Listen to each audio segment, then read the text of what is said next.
I am so excited to introduce my two guests today. I have Sophia and Rachel. Let's start with Sophia. Can you maybe just introduce yourself? Like, how old are you? What part of the world are you in? I am 7. I live in Oakland, and my name is Sophia. Nice. Sophia, what, just for our audience, what do you like to do for fun? Um, Snuggle my doggy when I'm sleeping, and when I have fun, probably riding my bike outside and creating movies. Cause I Wait a do. second, creating movies. Yeah. So me and my mom have this like AI thing where you can like create videos and like all of it's made out of AI. It sort of turns it into a movie, sort of like a little fun clip. So, What's the last movie? Oh, you know what? I remember. I think you guys might have mentioned it before. How you guys would just like make up some stories, but probably not the video part. What was the last movie you made then? oh, I've only made like one because like we just What's the cracked movie out. about? It's sort of scary, so it's about Scary, like a ghost story. it's about this girl that has an evil twin because that's sort of like the title of it. So it's about this girl that has an evil twin and like her twin tries to like haunt her in the house. Oh my gosh. And then like she tries to tell her mother about it, but, like she doesn't believe her and like it's like really short. It's like really interesting but really short. So it's Hold on a second. Is this evil twin a ghost? yeah, yeah. So like Spooky. she doesn't like actually live with her, but like her twins like just coming to haunt. Oh, it's her twin and it's a ghost. And then she tries to tell her mom, like, my twin is haunting me. And then the mom's like, yeah, yeah, yeah, go good. Is that how it goes? Sort of, kind of. Okay. Well, so then how does the beginning of the story start off? It's like, does it show like the both the twins and one's already a ghost and the other one's being haunted? It just jumps right into that? No, it sort of jumps in where you like don't know like so the girl that's not a ghost is her name's Amelia and like she just like drops a water glass and she like just drops a glass of water and she's like, oh no. And then as soon as she looks up, she sees like sort of like as the same version of herself, but like it's two people and then like Like that the ghost twin. So like it's like in so she drops the glass and then water's on the ground. Is she looking at the reflection through the water or something? oh no, as soon as she like looks up, she sees like it's like another girl except it looks just like her. So she Does she know that she had a twin all this time, or is this like brand new it's like news brand to new. her? It's brand new news to her. That's quite a surprise. And that sounds confusing. It's like, is that me or is that not me? Are you a ghost or am I looking in the reflection? Am I going crazy? Must have been so confusing for that character. What is your favorite thing about making movies? Because sort of like you said, like the journey thing. It's like it's not about just at the end. It's about how you create it. It's like how you create it. It's like how step one, how you like have to type the story and like have to tell it to AI so it knows how to generate it. Then you have to make the characters by also typing how it looks like. And also AI has to generate that. So that's fun too. And it's sort of about the process. So How old are you? 7. You're only 7. That was like so wise of you for 7 years old. You're telling me that the whole making the movie, it's not really just only about making the movie. It's and making sure that it comes out great at the end. It's all about the process of putting it together. That was your favorite part? Yeah, although it did take me like 2 days, but yeah, to like a lot of work throughout the 2 days. Wow. Yeah. That's really cool. Like, that's awesome. I just want to say you kind of sounded like an old soul for a moment. It really is about the journey and it really is about the process and not the destination. Let's go into that a little bit. Actually, before we forget, mom's still here. Let's introduce mom. Rachel, you want to introduce yourself? Yeah, I'm Sophia's mom, Rachel. Yeah. We do live here in Oakland, California, and Sophia's been a part of Rebel Ninja for, I would say, Andrew, actually, almost a year. Would you say? You know, I have no idea. Okay. You We, know, s- yeah, we started last summer. I remember we were just talking about how uh, we took a break. Well, we were at a water slide park and it was her hmm, first group Friday session with you. And she had to take a break from going down a water slide in order mhm. to participate in your Friday, check-in Yeah, yeah. I session. remember this. And then, you've been able to accommodate, our schedule because, she spends, the other half of her time with her father. So the Yeah, fact yeah. that we were able to prolong it or, extend her time significantly much longer than I think you may have anticipated. It's all good. She's really, she actually shocked me with her response right now, Mm, mentioning that. But there are these times where she utilizes, I guess, the wisdom that she's kind of gained from mm, participating in mhm, your project, in your coaching session, that mm. that amaze me. So Yeah. I'm really happy, for Yeah. her. Look, I mean, it's one thing to I think it's just one thing to, like, learn something, but it's like and it's also it can be kinda impressive. You can regurgitate and repeat, like, what your teacher has said and stuff like that. But I think it's another thing to fully grasp it and then practice it, like, because yes, she understood the lesson about there's the journey and there's the destination, distinguishing between the 2.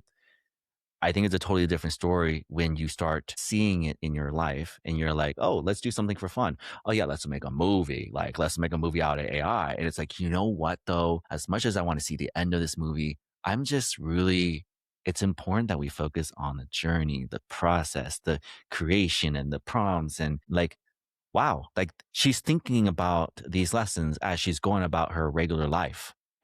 That's the impressive part, you know? And I remember so I used to teach martial arts, but before that, I used to be a student. And Mhm. then I remember one time I was like, it's called sparring class. So it's like, you know, kind of like fighting. And I think I might have been a teenager at the time. We do drills and then we fight, right? So 30 minutes drills, 30 minutes and we spar. And always in the first 30 minutes, the instructor's like, all right, so today we're going to do this, then that. All right. And then they demonstrate, like, and when, okay, this is the move. All right, ready, go. And then that's when my brain turns on. We're supposed to do something right now. And I ask the person next to me, what are we doing? And then I'm like watching the person next to me, like, what's the drill? Let me copy the person next to me. And then I remember that's like what I always would do is just not pay attention during the drill. And then I start paying attention when we have to start the drill. But anyways, I remember then we got to the last 30 minutes and we start sparring. I'll circle back to the point, but there was somebody in the class that took the drill and immediately applied the new moves in the actual sparring. And then the instructor highlighted the student and was like, that is impressive. This kid, every time that they learn something, they're able to implement it right away, same day. And then that's when the concept was like, it came to light to me. I was like, whoa, you know what? That is impressive to take a lesson and then be able to implement it right away. Cause then it shows that not only were you practicing it, but you really like, you were trying to figure out how to do I plug this in to my moves or my life, right? Mhm. So and so hello, Ember. Ember is has now joined the podcast. Ember is basically Sophia's husky. Please, please. Okay. So if Ember starts talking, just so you know, it's that's not Sophia, it's Ember. But anyway, so my point is that basically Sophia is applying quickly. And that's why I'm impressed. But anyways, so back to you, Sophia. So you made your movie. Mhm. And I don't know if you remember this, but like a long time ago, some of the things that we were talking about was like perfectionism. Like, do you think you can describe what perfectionism is? When you do something perfect? Yeah, when you do something perfect, or is it more like you're trying to do something perfect? Wait, what's the word again? Perfection. Perfectionism. I don't know if I ever taught you that word, but it just means like we're just trying to do something perfect. Can we ever be perfect? Um, you just have to some try. You just have to like. Let's say it's your first day at basketball Mm, practice or something, and you really are excited. But the first day, you feel like you sort of just couldn't do it because you sucked at it, and like all the players said, like, "Why did you make us lose?" or something. Like if you mm, block, like if you didn't block a shot or something. mm, But if you keep practicing and practicing, it makes you better and better and better and better. So maybe sometimes eventually you can get perfect at it, but you have to mm. actually try your best to actually get perfect. So you actually, it sometimes just goes to great. Mm. So basically, if you keep trying and you keep trying, so don't give up. Yeah. Keep trying. Even if you make a mistake, even if maybe you let your teammates down, don't Hmm. give up. Just keep going, right? Hmm. Should we just keep going and try to keep making the same mistakes, or should we try to learn from our mistakes? Try to learn from our mistakes because if we keep doing our mistakes, then we're probably just getting worse and not learning anything. Mm, yeah. And if you're not getting worse, maybe you're stuck staying the same level, right?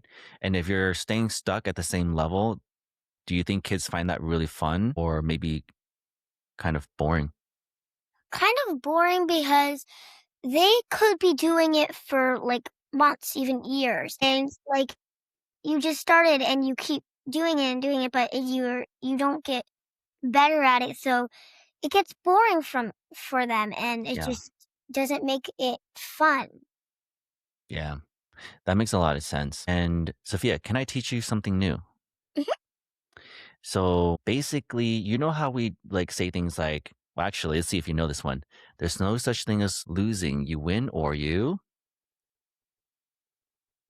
Learn. Yes, you win or you learn. And there's another one I want to teach you. And there's no such thing as perfect, but you can get better. Have you heard this one before? Yeah. Oh, okay. I think I have. You probably heard it somewhere. Yeah. So basically, oh, have you heard this saying? Practice makes perfect. Yeah. Yeah. I've actually heard that Yeah, all yeah. the time. And Rachel, have you heard that one before? Hmm. I think we grew up hearing this. And I remember one time I was listening to this video of Denzel Washington. He was just like, I don't know, he was on stage and he said, practice makes what? And the whole audience was like, perfect. He's like, wrong. Get that out of your head. Practice makes you better. I was like, yeah, that's right. That is true. Because none of us are actually robots, right, Sophia? Yeah. So nobody actually is perfect. But sometimes I think when we try to do something perfect, do you think that comes from a place of bad or a place of good? A place of bad because even if you're Mm, trying to be good, you could just be sometimes also being perfect could actually hurt other people because let's say if you're perfect at mm, something and mhm. you try and you're actually and you tell all your friends that like, oh my god, I'm so much better than you because I'm perfect and you like Oh dear. That probably doesn't make other people feel very good, does it? So some I think you're onto a really good point. So I think it's a good topic to talk about. So, okay, no one can be perfect. Can I share what I think about where perfect comes from Mhm, and why a lot of people try to be perfect. mhm, I think it comes from a really good place. Like, I think if you've ever wanted to do something perfect, you probably just wanted to do a good job, right? You just wanted to do it good, mhm. right?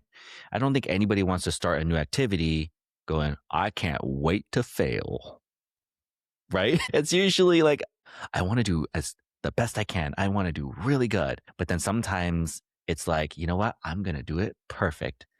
But Sophia, what happens when like someone tries to do something perfect and it does not come out perfect? Like I said before, it could hurt other people's feelings, or it could probably hurt something because probably when you just try to be perfect, like again in basketball, Okay. let's say that you try to score a goal and you're like, I'm gonna be as perfect as I can. So I'm just even gonna just look away and shoot it. But instead you just missed the goal and it could. What if they're trying their best to make it? Then like they're doing it exactly how the coach says to do it, and they're really trying their best, and they shoot the ball, and then it boing bounces off the rim. What? How does it usually feel when someone tries to be perfect, but then they fail or make a mistake? They probably feel upset and sad. Mm, It also hurts somebody else and may and upset, probably like even a little bit mad because they try yeah. to be as perfect as they can and then they sort of fail. You know what? I can totally see that, and a lot of kids have told me that they felt that way before, where they try their best and then they make a mistake, or it's just really hard for them, and then they get kind of stuck. Have you ever felt that way too, where like you tried your best at something, but then you still made a mistake, and you just got like it just felt really like frustrating? Yeah. Do you remember what it was? It was actually when I was goalie, so I didn't really like being goalie, but I still tried to try my best because Mhm. I still wanted to win. So I think I caught like 2 shots and then Nice. and then I and then I was focusing so much I even someone kicked it really hard and it got in the goal, so I felt upset and then I got taken out. You got upset and then you got taken out? That means like taken out like having a break, but like I didn't get a meltdown in the game. I just like was like, dang it. So then I had to get taken out because like I just have a lot of times in the goalie. But I Mm. still felt a little upset because I felt like I couldn't have catched it, but like it was a really hard kick. I was afraid of getting hit. Yeah, yeah, yeah. And then you were like, okay, and then you were sad, right? Did they take you out because you were like so sad that you needed a break, or they just wanted to give someone else a try, or They just wanted to give somebody else a try because I oh, wasn't. okay. Yeah, yeah, yeah. So you weren't going, "Oh." No, I was just little upset. Like I didn't actually really show it, but Oh, in my head I was upset. And yeah, then yeah, yeah. So you didn't want, maybe you didn't want to worry anybody, and yeah, I you didn't want to be taken out, so I tried to keep oh going. Like yeah, because if you look upset, then they'll take you out for sure. yeah, because Oh. if you cry or if you cry like really bad, you're probably gonna be like taken out for a while. So I just wanted to keep things chill. So like you know, think Yeah, you saw that. Yeah, but they still took you out, huh?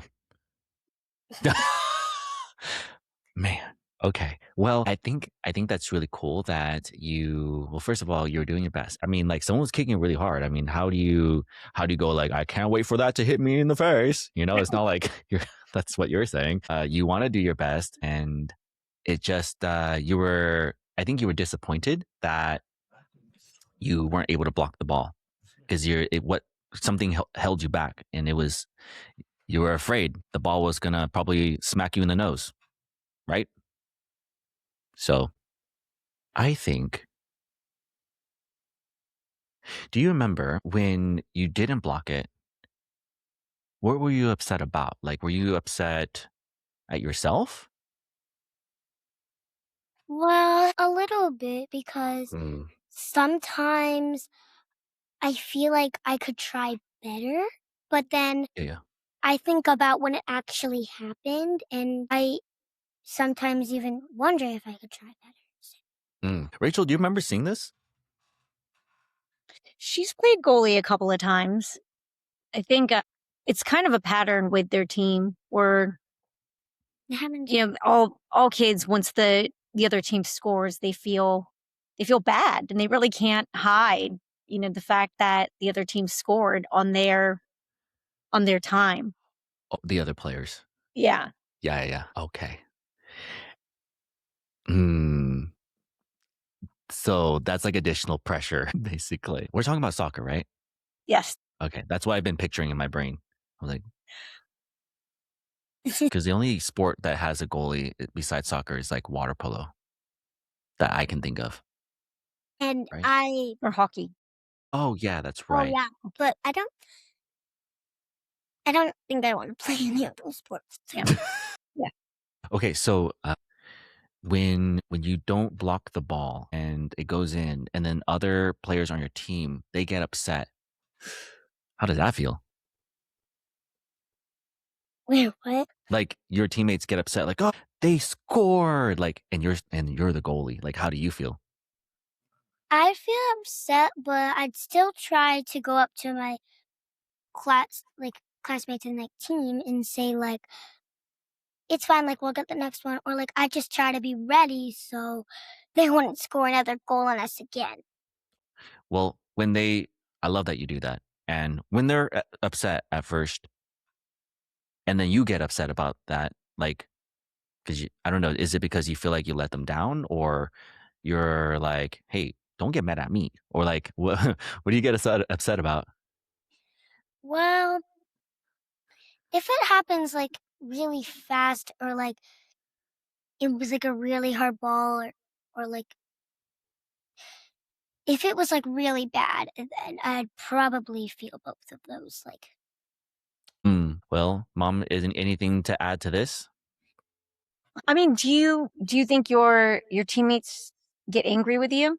Have they gotten angry with you if you allowed a ball to go in, you weren't able to block it, or are they supportive and they know that you tried your best? I mean, I don't really think that they would actually go that hard on me.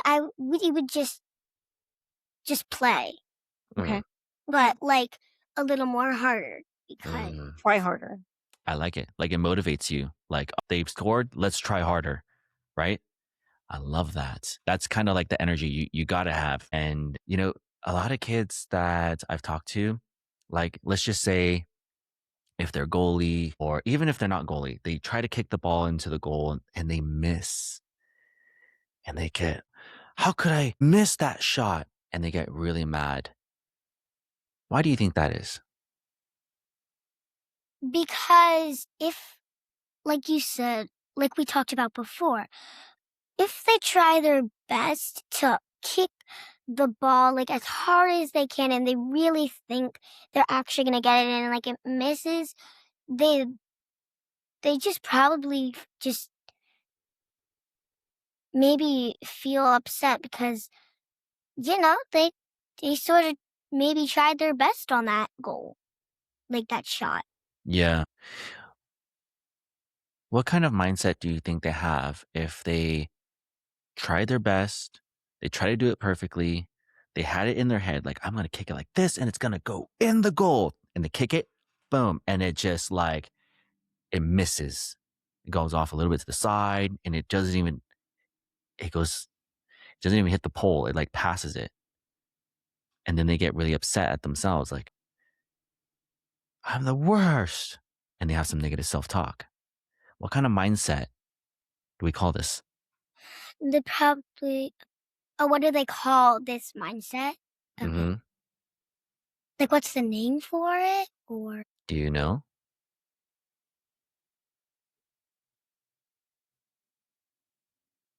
I'll give you a hint. It's the bad one, not the good one. Starts with an F. freaking out. No, not freak well, they are kind of freaking out, in a way.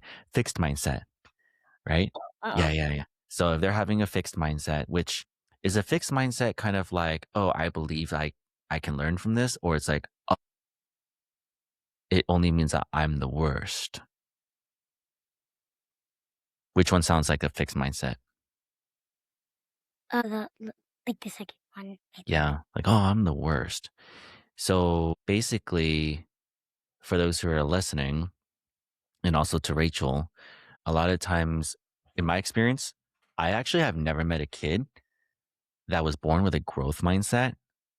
It's almost like by default, they have a fixed mindset, but like going to the gym, you'll get stronger by working out and things like that. So like a growth mindset is something that you can work out, something that you can grow. And it just, but it takes like an introduction of like, what even is that concept?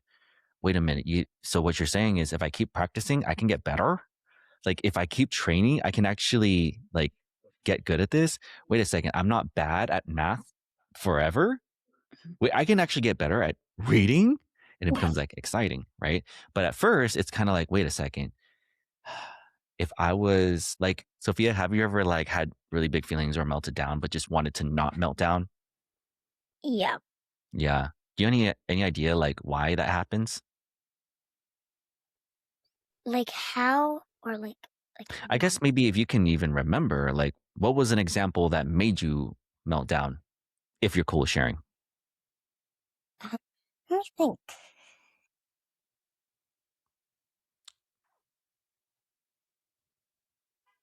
I'll give you some examples. So some other kids, it's like they're trying to draw something really amazing, and then they make a mistake and they get all angry. They crumple it up and throw it against the wall. Or maybe a kid tries to block a goal, doesn't, takes the ball, throws it on the ground, starts melting down.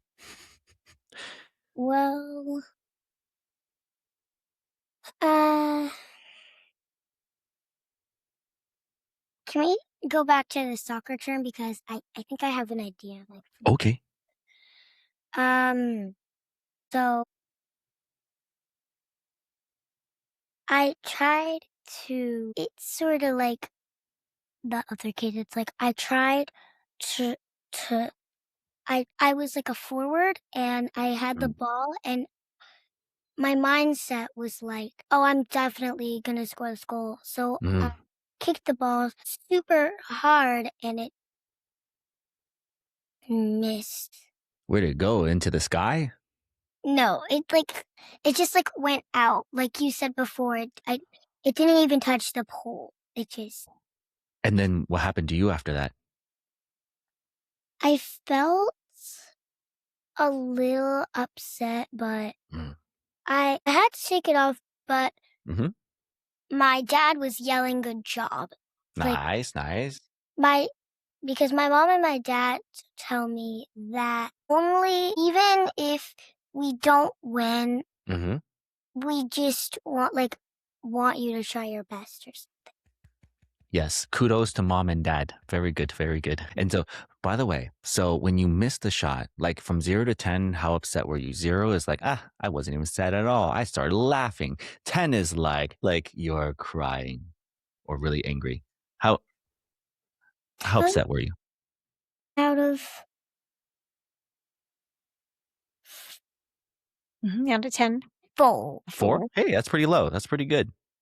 Yeah. So sometimes kids feel like if they make the same exact mistake, they feel like an 8 or a 9 or a 10. Can I tell you why?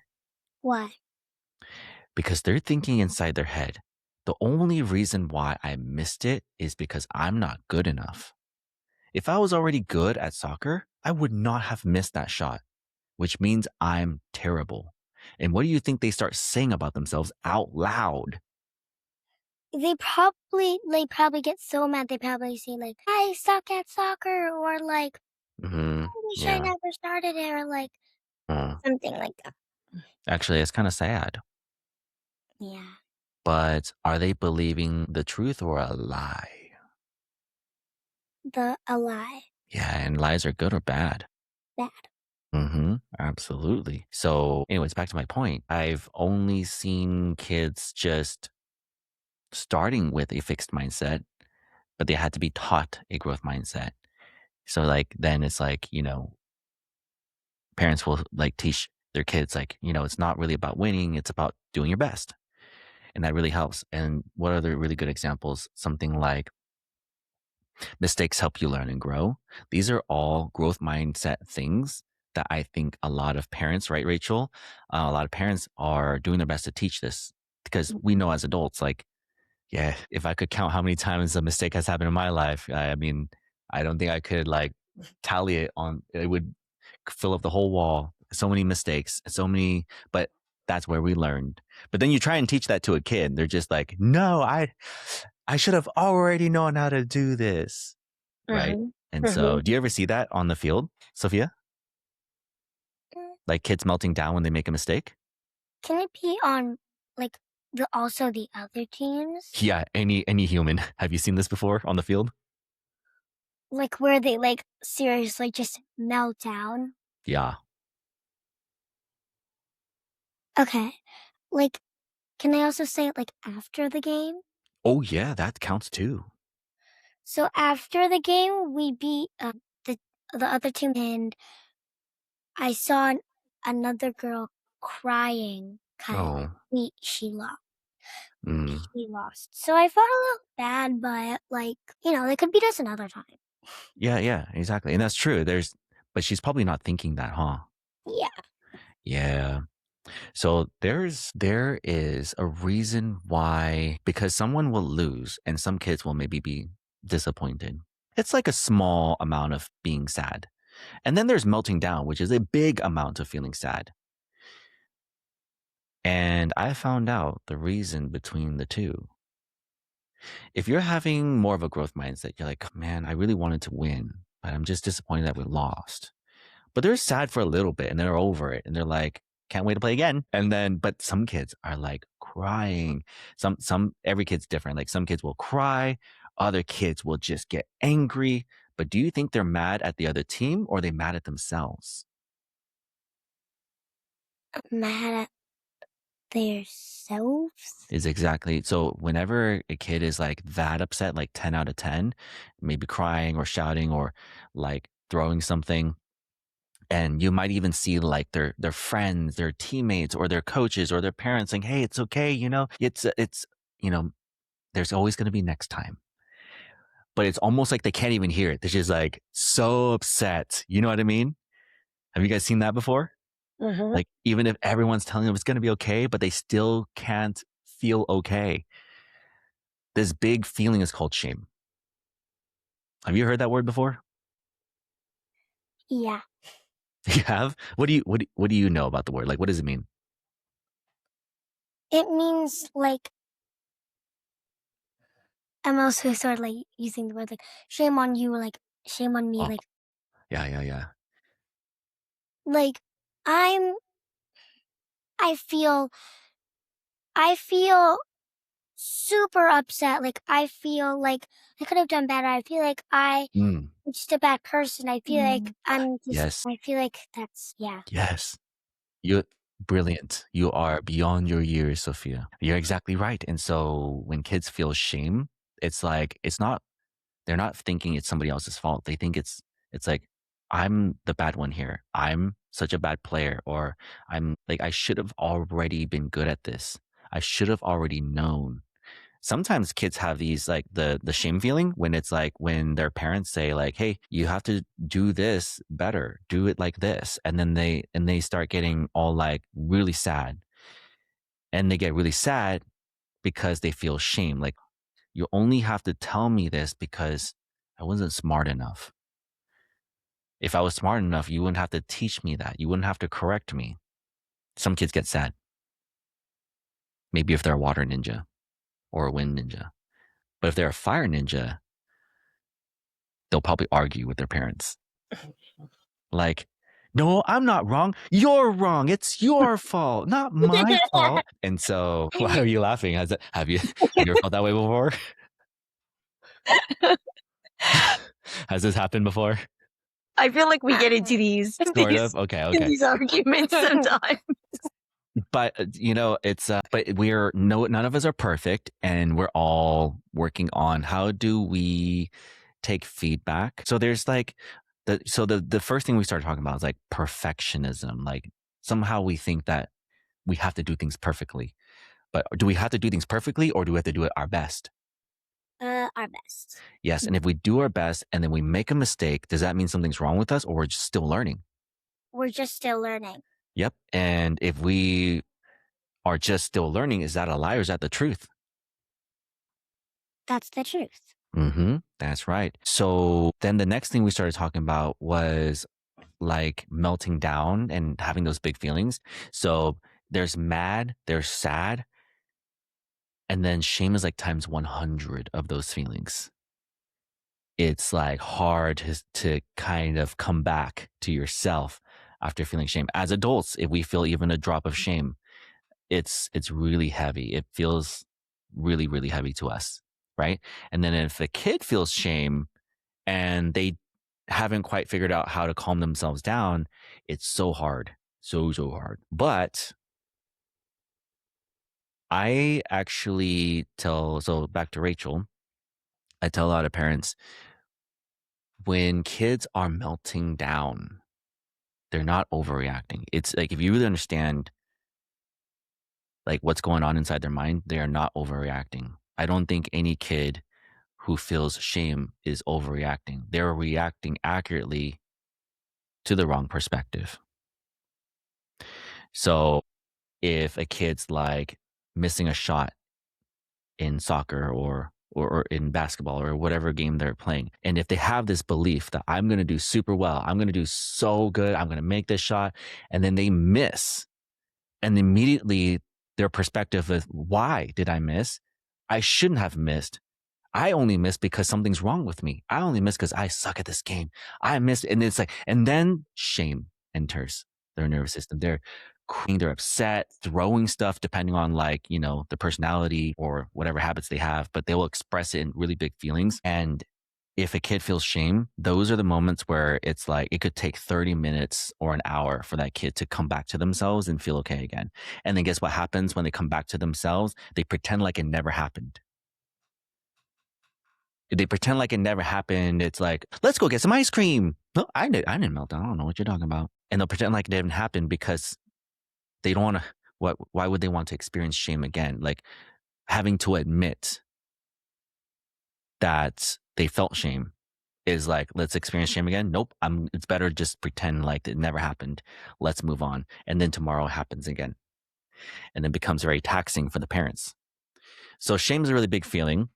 It causes big feelings, but shame comes from the wrong perspective. I should have already known how to do this. I should have already been smart enough to do this. I should have been born with these skills, but you're not. You have to learn skills. And that's the one thing a lot of kids, if kids don't know the word skills, it's hard for them to have this concept in their mind that it's okay to be a beginner and that beginners tend to actually be terrible at stuff. Mm-hmm. I can't tell you how many times when I was teaching martial arts and I would teach even an adult, all right, I want put your foot right here and do it like that. And they would move the other foot. I'm like, that's not even the foot I was talking about. And I'm like, and in my head, I'm like, even if I try to do this on purpose, like do it wrong on purpose, I couldn't even do it the way you just did it. So it's like, the thing is, but it's normal. When you're a beginner, you're figuring it out. Your brain's like scattered all over the place and you're trying to coordinate yourself, or you're learning this new math equation for the first time or math formula, and your brain is literally stretching. And when your brain is stretching, it's great, but it just feels uncomfortable. You feel like you're struggling. If you have a fixed mindset, you think you're dumb. Because you're like, why is this so hard? How come I can't figure it out? But you're building a skill. And then once you have the skill, no one can steal it from you. And that's what I like teach the kids. It's like, once you have the skill, it's like, did you come out of your mama's belly knowing how to ride a bike? No. Right. And so, yeah, that's because riding a bike is a skill. And same with everything else, whether it's education, like math or reading, those are skills. Soccer, that's a skill. Basketball, that's a skill. Talking to people, That's a skill. So if you're super shy, you have social anxiety, part of it is like you're trying to protect yourself from another bad time, but also it's a skill problem. You don't know what to say after you say hi. You're being really weird and awkward. And you feel really weird and awkward. And then you don't want to talk to anybody anymore because you had a bad experience. So you avoid it. You avoid talking to more people. You have social anxiety. Then you become an adult and you don't want to network. You don't want to talk to people at the parties, right? You're just gonna, you're like, I'm good. I'm just socially tapped, right? Fixed mindset is like a perspective problem. So anyway, Sophia, if you see some kid melting down, that's pretty much why they're they're feeling the way they should because they have the wrong perspective, the wrong mindset. But if they change their mindset and they see the truth, you're not going to get mad at yourself because you just see it's like, well, actually, I'm supposed to not be good at it because I've only been playing soccer for like 5 weeks or like maybe 1 year. I'm still going to make mistakes. And then go watch some professionals. They make mistakes too. Yeah. Anyways, so does that make sense? Yeah. Rachel, I remember when I first started talking to you, perfection was one of the things we were talking about. Have you seen an improvement in that? Well, I think there was one lesson. I think it was something along the lines of like small steps or like small successes. Yeah, yeah. Tiny wins. Yeah. And I think that was one lesson that kind of got her thinking a different way, to really take pride or to be happy about things we take for granted. Yeah, this is a big one. Maybe Sophia, maybe you can help us, like help our audience learn a little bit more about what tiny wins are. And actually, because I've even talked to a lot of kids and they weren't really sure how to, like if a tiny win was in front of them, they wouldn't even see it. They wouldn't even know it's there. Like, how would you describe a tiny win? Maybe we'll start there. Hmm. Let's actually talk about soccer since we're kind of been talking about soccer. Like if somebody, let's just say you win the game versus you guys scored a goal, which one of these is like a tiny win? Scored a goal. And then which one's the big win? Win the whole entire game. Mhm. Yeah, yeah, yeah. So if we want the big win, we need a bunch of what kind of wins? Then you win this. Do you think it's possible for someone to score a goal, and this is a tiny one, do you think it's possible that some kids might score a goal and still go, oh, it's still not enough because we didn't win yet? Maybe. Because hmm And then if they're not looking at these tiny little wins, how do you think they're feeling more happy or less happy? less happy. Can I tell you some really interesting research, some nerdy research? Sure. Okay, so if I can remember what I was about to say. Something about research. Oh, tiny wins. So basically, which book did I learn this from? Hmm. Now I don't remember what book I learned it from. It'll come back to me maybe. But basically, at the end of the day, maybe you say it out loud or you think about it or you write it down. Everyone likes to do it differently, but you basically just write down your 3 tiny wins from the day. It's like, I woke up on time. Nice. Or it's like, I felt nervous about complimenting someone today at the store, but I said, I like your shirt. And then I kept moving on to the next aisle. That was a tiny win because I was a little scared to do it. Or another tiny win is that, hey, I learned how to cook a new recipe. I burned it, but I tried my best, right? And then you write down these tiny little wins. So research shows that you do that. And then the next day you just you just look for 3 more throughout your day, like, I brushed my teeth actually. So that was a tiny win because sometimes I forget. I brushed my teeth, right? And then the next day you write down your 3 wins, tiny wins. What they found is that your brain is going to start looking for tiny wins and not just looking for it, it is expecting tiny wins because your brain is like, well, I had these tiny wins on Monday, I had these wins on Tuesday, and then I also had them on Wednesday. Today, I'm probably going to have some more. And then you're like, I'm having a great day. Wow, look at this win. Wow, yeah, I made a mistake, but I learned this and that. So, do you think someone who looks for the tiny wins is going to be a more sad person or more happy person? Happy. Yeah, exactly. Very good. And so, a big word for the audience: reticular activating system. It's almost like an algorithm when you go on YouTube and you look at some dog videos, some husky videos, and you're like, oh, that dog looks like Ember. And then guess what's going to happen? The next couple of videos on the side, husky videos. And then you come back onto YouTube later, dog videos. You go onto the internet, dog advertisements. Get this dog toy. Get this dog food. Yeah, I know it's kind of weird, right? But so basically, it's like YouTube will learn, oh, this is what Sofia likes. She likes husky videos. Let's show her more husky videos. Why would we show her more cat videos? She likes husky videos, right? Does that make sense? So our brains do the same thing. We look for tiny little wins, then our brain starts showing us more tiny wins, just like YouTube showing you more husky videos. What do you think will happen if you look for tiny losses? I missed a goal. I made a mistake. They don't want to be my friend. What do you think your brain starts looking for? Not happy tiny wins. Yeah, just not happy things, right? Yeah. Well, we definitely went on very long for our podcast episode. Maybe we should cut it off right about here. But basically, we had such a good chat about there's no such thing as perfect, but you can be. Great. Yeah, More. I like it. I was going to say better, but this is good too. Great. Amazing. Yeah, you can't be perfect, but you can be great. You can't be perfect, but you can be amazing. I love it.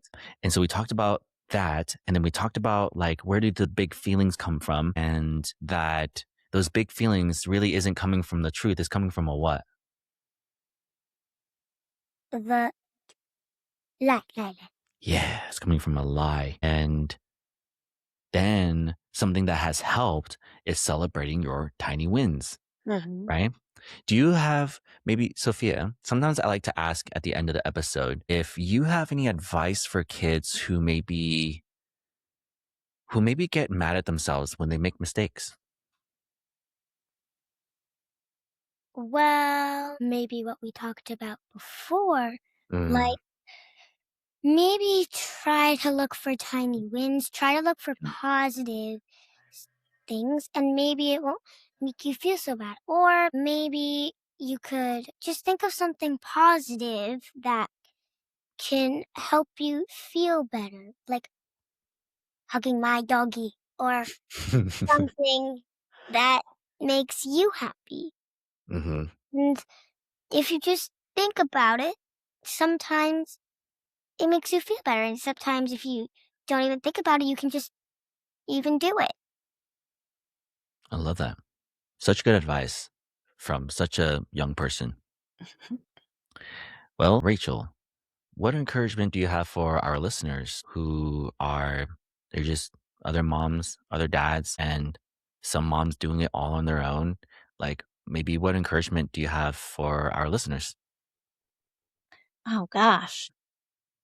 Well, initially I was going to also mention practice, right? Yes. So small wins, don't necessarily come all the time. And the challenges and the mistakes, I think it's another great lesson. I think that we've definitely taken from the program. They're actual wins, because you're learning what not to do and what to do. And how to get better. Is that advice specifically for parents or the parents, like the kids? Well, as a parent, I would say, gosh, I mean, I think you also touched on it too, Andrew. I mean, we as adults, we have the tendency to also find ourselves in a fixed mindset or to pay attention to the Mm, negatives. So, I mean, even, experiencing Sophia in her growth mindset, acknowledging that, yeah, I mean, we do still make mistakes even as adults and recognizing that we can get better and modeling that is very important for how our kids then grow and learn how to do that as well. I love that, and I love it, and I love how it comes from a place of, like, compassion, that it's like we're all working on it, right? And we're all trying our best, and we're probably not gonna perfectly lead by example, but we can definitely keep getting better at it. Mhm. Awesome. Certainly. Thank you so much for joining us today, guys. All right. Thank you so much, Andrew. You said thank you.